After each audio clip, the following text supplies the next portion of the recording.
Chapter 16. Jack hit the pickaxe against the brittle rock on the wall of the silver mine. A mixture of anger and guilt gnawed at him. He shouldn't have been so hard on Bella.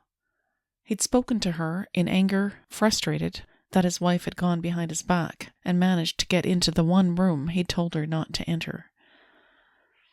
That room was the place that held his deepest pain, failures, and secrets. That was the one room in his house he walked into on a regular basis to remind himself of his failures. It was a place to mourn what was lost and a continual reminder of the costly price of mistakes. It was a constant reminder of his errors in judgment, such as giving his heart to a woman or longing for a son of his own, ensuring that he wouldn't repeat them. Problem was, his heart was at war with his logical mind. Already, he was falling in love with Bella, which was why in the conservatory the other night he'd done his best to push her away. But the more he stayed away from her, the more he longed for her. Seeing her standing before him today, brown eyes large against her pale face, disturbed his conscience. After throwing his weight behind the force of the pickaxe a couple more times, he leaned it against the hard dirt wall. It was time to go back home and apologize to his wife. Jack hurried toward the mine's entrance. Mike was talking to one of the workers when he saw Jack. "How's it going, Jack?" His foreman hurried to keep up with him. "I still haven't struck silver yet, so I'll keep trying." When Jack reached his ATV, he turned back to talk to Mike. "I'm on my way home. I'll see you tomorrow, Mike." With a quick wave at his foreman, Jack hurried home. As he stepped inside the entryway of his house, he hung up his jacket and went to shower and change. Only after that did he begin to look for Bella. Knocking on her bedroom door, he didn't receive any answer, so he opened the door. Everything was neat and tidy, but his wife was absent. Convinced Bella must be in her office, Jack hurried down the hallway and opened the door, only to find it empty. He spotted Ben in the library and hurried over. "Ben, did Bella leave? I can't seem to find her anywhere in the house." "But, sir, I thought she was with you." Ben's eyes widened with worry. Fear snaked like a coil from Jack's belly to his chest. "Bella did come to see me at the mine, but I assumed she went straight home after that." "Well, that's the thing, sir. I don't think she returned home." The expression on Ben's face was a mixture of surprise and confusion. "I'll ask Mrs. Potter, but I don't think either of us have seen her since she left early this morning." Jack's brow puckered in worry at Ben's words. "What? Where could she be, then?" "I'll ask Mrs. Potter, sir. We'll search until we find her." The loud ringing of Jack's cell phone interrupted their conversation. He looked at the caller ID. "This is Bella calling me now." "Hello, Bella?" Jack immediately heard a low male voice laughing in the background. Anger flooded Jack. "Who is this, and how did you get my wife's cell phone?" "Jack, don't you recognize my voice? This is Mason." Another bout of mocking laughter followed. "I have your wife's cell phone. I took it from her." "Mason, where is Bella? I demand to speak to her now." Jack paced the room, gripping the phone tighter, his knuckles turning white. "Sorry, Jack, I can't do that. The deal is that in order for you to see your wife again, you'll need to pay me $20 million. Jack couldn't believe what he was hearing. "Why are you doing this, Mason?"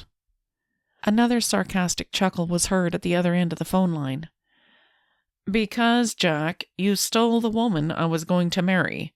You took what I wanted most, so now I'm going to hit you where it hurts the most." Jack expelled an angry breath. "Don't do this, Mason. This won't end well for you." More mocking laughter was heard on the other end of the phone line. "Au contraire, Jack. I think this will end very well for me. But you, Jack, are going down. Get the money to me by noon tomorrow. I'll call you again to tell you the location. And just where do you have Bella, Mason? Jack was desperate to know where his wife was. Mason's voice was low and menacing as he replied, I have her hidden in the place of her worst fears. You'll never find her. After you get me the money, I'll tell you where she is. The phone clicked off. Jack looked up to see Ben standing by the library door. Did you hear that, Ben? Yes, what are we going to do? Well, I'm going to go find Bella, if I have to search all night long. Jack hurried to the front entrance, slipping his jacket on. He paused and turned to Ben. There was one thing Mason said, which sounded a little strange. Ben raised one eyebrow in question. What's that, sir? Mason said he hid Bella in the place of her worst fears. Jack paced around the front entrance as he thought it through. Well, sir, that's got to be some place where she'll feel trapped, then. Yes, of course. And dark. A sudden awareness came to Jack. It must be the silver mine. We've got to hurry. Ben slipped on his jacket and shoes and hurried after Jack as they went out the door. Brahms wagged his tail and jumped in the truck beside them, and they drove along the well-used trail to Grand Silver Mine. I've got a blanket and flashlight, sir. Good, Ben. We'll need them. Jack turned on the light attached to his miner's helmet and walked inside the deep cave. Dark clouds gathered in the sky above, making the cave even darker than usual. The miners had already gone home, and it was silent as they hurried forward. 3 different tunnels appeared, but Jack knew the mine well, as he remembered all the times he had explored them as a boy with his great-grandfather. Which tunnel do we take, sir? Ben's whisper sounded loud in the stillness. The 3rd tunnel on the right, Ben. Jack knew the other 2 well, but it was this 3rd tunnel that led to the deepest caverns and most treacherous part of the mine. Brahms trotted along with them, and they walked for a really long time before they came to a yawning cavern. This was a place where there was needle-like rocks hanging down from the ceiling and sticking up from the ground. Watch your step, Ben. It's easy to fall on these. Jack spoke as he shone the flashlight in his hand to all the nooks and crannies of the cave. Suddenly, Brahms leapt forward, twisting his way toward a large rock in the far corner. Jack followed his dog, hope rising in his chest. Bella, are you here? He stepped around jagged rock formations and almost tripped in his hurry to reach his wife. A low moan reached his ears as he neared a large rock. Jack shone the flashlight and searched around until he finally spotted his wife. Brahms was licking her face. She was gagged, her hands and feet tied. Clutching her shoulders with both hands, Jack squatted, looking at the bruises and cuts on her neck, arms, and face. Jack's anger felt like a large fist stuck in his throat that he couldn't get rid of. Oh, sweetheart, what did that monster do to you? With shaky hands, Jack untied the gag around Bella's mouth, then just as quickly cut off the ropes that bound her hands and feet. He pulled out the handkerchief he held in his pocket and dabbed lightly at the cuts on her face, neck, and hands. Bella reached out and grabbed his hands. Lifting his wife in his arms, he kissed her quickly, breathing her in. You're here, Jack. Bella twisted and moaned, her eyes opened, looking half-dazed. Jack held her close in his arms. Of course I'm here, darling. It's time to get you home. Not so fast, Jack. A low, sinister voice spoke from behind them. Jack turned just in time to see Mason charging from behind.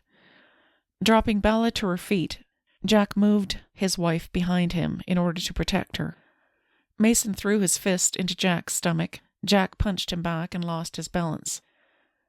Throwing a jab at Jack's chin, Mason pushed him backwards. From the light on his helmet, Jack could see they were standing near the edge of a rocky cliff with a deep cavern below.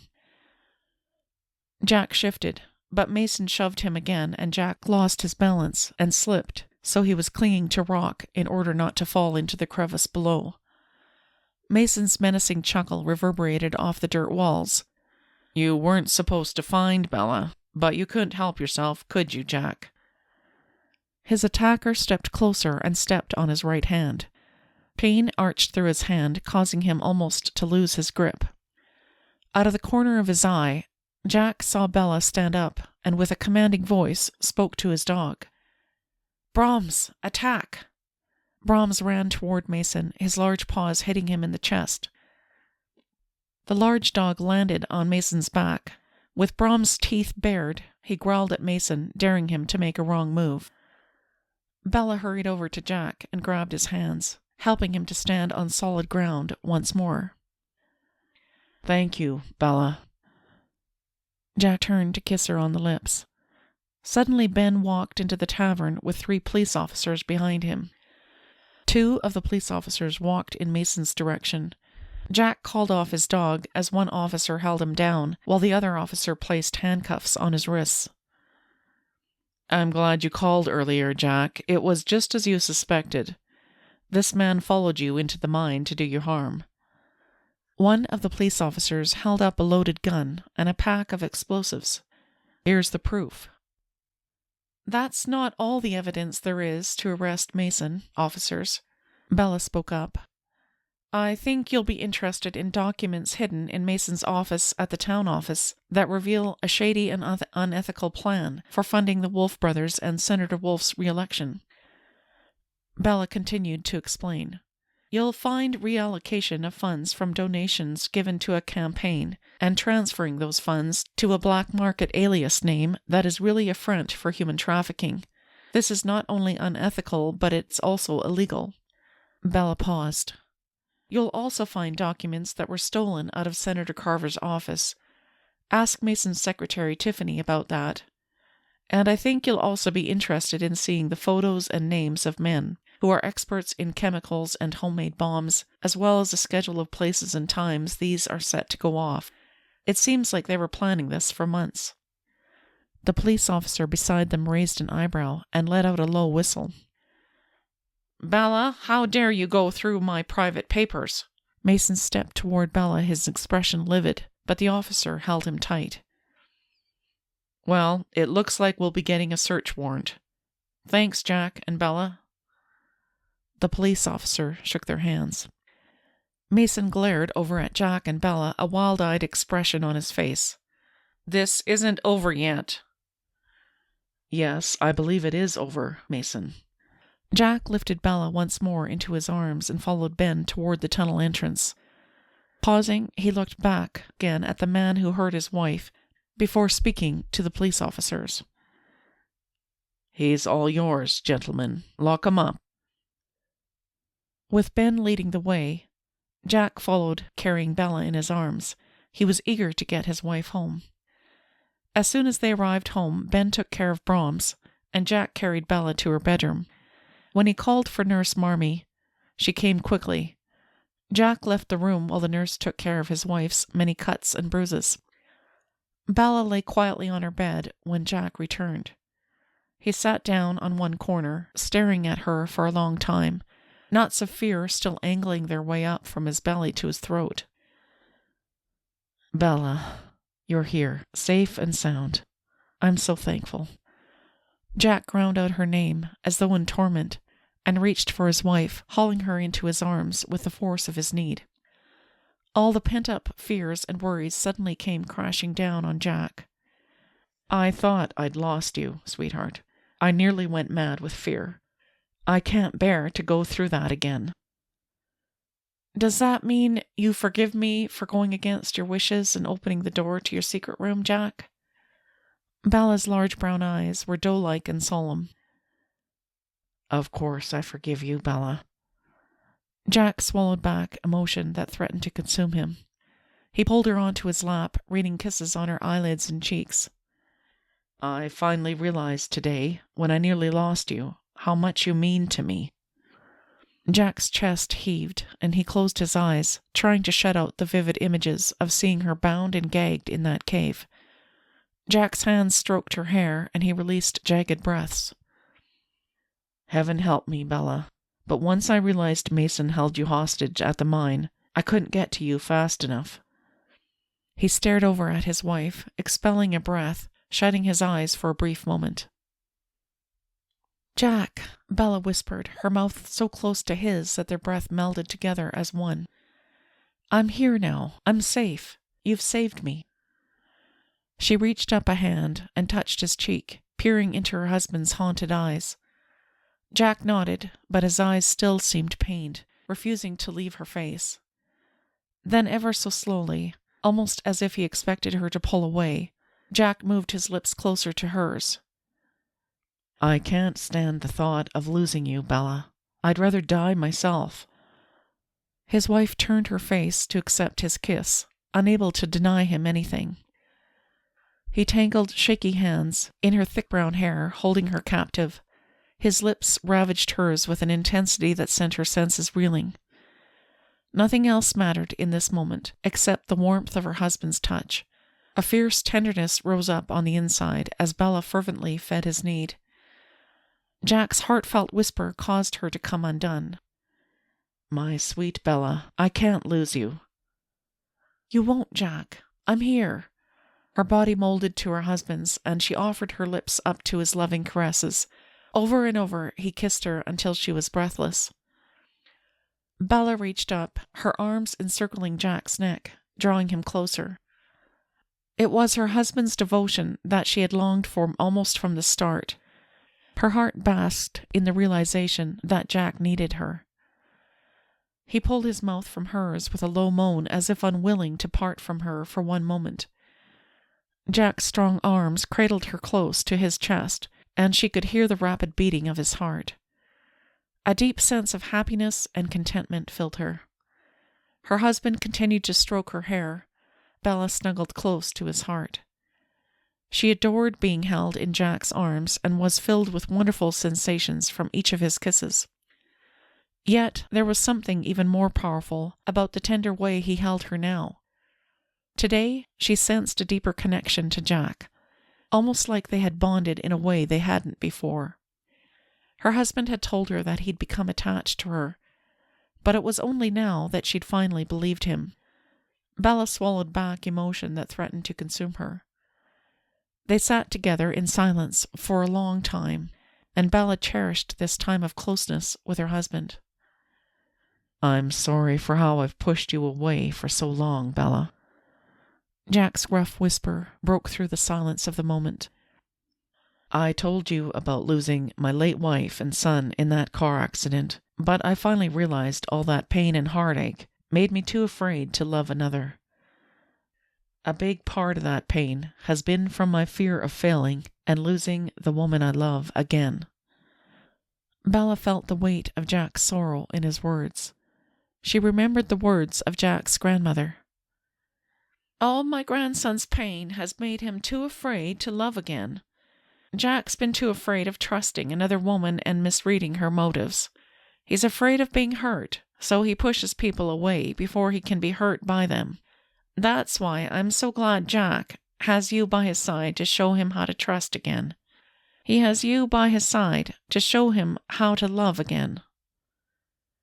Bella tightened her grip around Jack's waist, aware of how difficult it must be for him to speak of his late wife and son. "It's all right, Jack." Her husband's body tensed. "No, it's not okay, Bella. Don't you see? I don't want to hide from love anymore. But I failed to truly love and protect my late wife and our son the way they needed me to. What if I fail you too, Bella? I couldn't stand it if I lost you too." "Jack, it wasn't your fault that Ellen decided to leave you.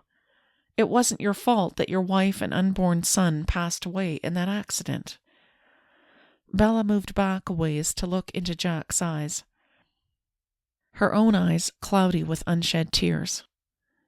"But it was my fault. I was the one responsible for them both." Jack pressed his eyes shut, a harsh groan falling from his lips. "For years, the weight of their deaths has all but crushed me. I'm terrified that somehow I'll repeat the same mistakes with you, Bella. because I love you so much that it scares me to live day after day in a world without you in it." He expelled a labored breath. "Which is why I've decided to give up hiding away in fear. I want to spend a lifetime learning how to love you, Bella." A single tear slipped down Bella's cheek. He reached over and with gentle fingers wiped away her tears. She turned to look into her husband's eyes. "You love me, Jack?" "I have for weeks, sweetheart. I think I fell in love with you at that dinner party weeks ago. And it's also why I've been so bad-tempered all these weeks, as I've tried my best to push you away and ignore these feelings." Jack ran a shaky hand through his hair and grimaced. "I'm sorry for that." Bella reveled at hearing her husband's words of love. "I forgive you, Jack. I love you with all my heart." Jack pulled her close and kissed her briefly. "I've been drawn to you from the first time I met you. You're a woman who is warm, gentle, and kind, and someone who also happens to be selfless, beautiful, and very kissable." Jack faltered on the last word, as his eyes darkened and moved down to her lips. She swallowed back emotion at his words, forcing herself to meet her husband's gaze. His whispered words mingled close to her lips. "I want to kiss you so badly right now, but first I need to know something." "What's that, Jack?" "When we first married, we agreed this was a fake marriage that would benefit us both. But it seems we've fallen in love." Jack leaned his forehead against hers, his eyes squeezing shut, pausing for a moment. "Do you think a beauty like you would mind being married, for real, to a beast like me?" Bella let out the breath she'd been holding, and a shaky smile formed on her lips. Jack's fierce love for her, coupled with his need to have her as his forever wife, were the most compelling reasons to make this marriage real. "Jack, you're not a beast, not to me. You've saved me, you've trusted me with the most valuable part of yourself, and you've honored me with your love. More than anything, I would be proud to be your wife in every way," Bella whispered. She shivered with anticipation at the tender passion she saw in his eyes. Softly, she whispered, "Love me, Jack." Her husband's lips touched her own with a sweet, reckless abandon. Jack's arms tightened around her, and he rolled her so she was lying on her back. His hands reached up to cradle her face, dark hazel eyes searching hers, a hesitation in his movements.